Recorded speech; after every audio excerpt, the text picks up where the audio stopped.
खामोश रह कर भी रियासत हमें बलूच ही करार देगी और बलूच के लिए इनके पास एक ही सज़ा है, मौत।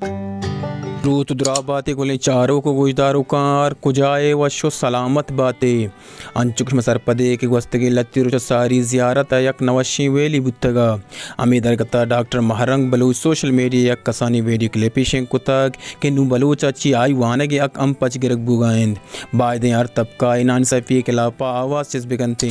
आई बारा दिग चीशी बेचार ने वीडियो क्लिपा बले क्लिप चार सारी वीडियो लाइक शेयर में चैनल सब्सक्राइब करने सलामत बातें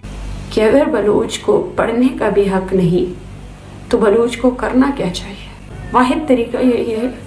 कि आवाज़ बुलंद करो, जहाँ भी हो, जिस मकाम पे भी हो, कौन सा भी तरीका इख्तियार करो, बलूच के लिए बात करो, क्योंकि खामोशी हल नहीं है। खामोश रहकर भी हमने देख लिया, खामोश रहकर भी ये रियासत हमें बलूच ही करार देगी, खामोश रहकर भी ये रियासत हमें बलूच ही करार देगी और बलूच के लिए इनके पास एक ही सज़ा है, मौत।